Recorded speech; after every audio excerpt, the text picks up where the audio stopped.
My friends, welcome back to News Summary where we discuss legit and verified news. Alright, my friends, today we'll be talking about Operation Spiderweb.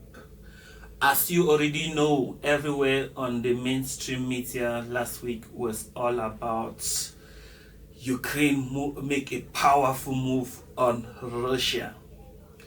And all analysts were talking about how did Ukraine manage to pull this out, an operation that even the West thought it was impossible, and the US equally indicated they were not brief about this operation.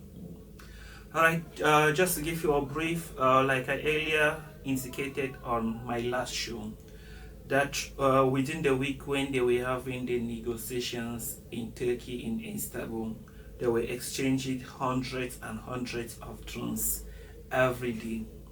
And Russia knowing very well that they have the capability to defend their skies, and Ukraine knowing they have no chance to hurt Russia where it hurt the most using their own drones. They make a very powerful smart move. They smoke drones into Russia, my friends. And they targeted 4 airfields. And their target was to hurt Russia where it hurt the most, because like I've been reporting throughout the world, that Russians, they use their bombers to drop grinding bombs into Ukraine. And Ukraine knew that if they target this kind of planes that they can deliver nuclear payload, then that will really pull out the weight on them. So they have the concept in mind that if they pull out this from Ukraine itself, they will never succeed. So they managed to smoke over 600 drones into Russia, sorry my friends, using still the Russians without them knowing. They carry it in trucks. So on this particular day that they wanted this Operation Spiderweb to go through, all these drones were driven to 4 different destinations, targeting 4 different airfields where Russians bombers were there. Alright, so a lot of people now might be asking questions. Why were the Russians bombers not protected?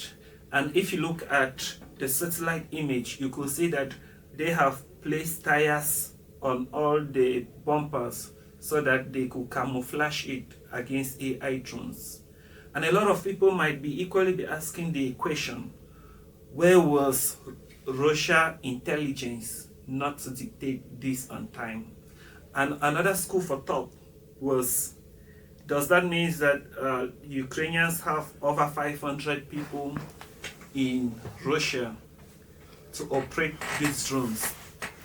Looking at deep analysis and looking at the position where all these trucks were being placed, they were placed eastwards to all the airfields, and they were all lodged at the same time. And if you equally notice, there were 2 trucks carrying these ammunitions that they did not reach their destination. And at that particular time that the operation started, the 2 of them, they were being blown up. Not that they were being blown up by a Iskander mixer or anything from the Russian side, but because of the drones and the ammunitions that were inside the truck. Alright, so this leaves us just with two possible analyses.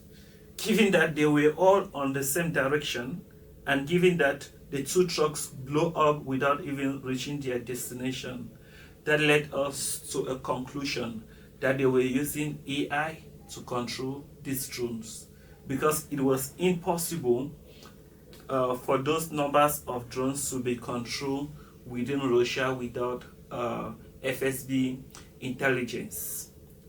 Alright, so this was a very powerful move, and at the end of the day, most of these drones reached their destination, as the Ukrainian claims that they destroyed over 40 bumpers. Meanwhile, like the Western media reported that the Russia propaganda reports that only 11 to 14 bumpers were destroyed. All right, but looking at deep analysis and from what we see on the satellite images, you could see that at least 10 to 18 bumpers were destroyed. All right, but this was a very powerful move, and since World War II, this have never happened in Russia. So my friends, I want you to put in the comment section below what you think about all of this, and did you think that it was a big failure on Russia intelligence part not to know that this is coming on time and they are able to shield or to stop this form of operation? And my friends, I'll equally remind you, I know that there is a lot of propaganda, especially on the Western media. And just so you know, over the past 3 years, the Russia FFB intelligence, they have well more than 3,000 plots. Just last week as well, they equally foiled another plot that they were planning to assassinate a Russian general. Alright, so let me know what you think in the comment section below. And so I see you the next time. Thank you.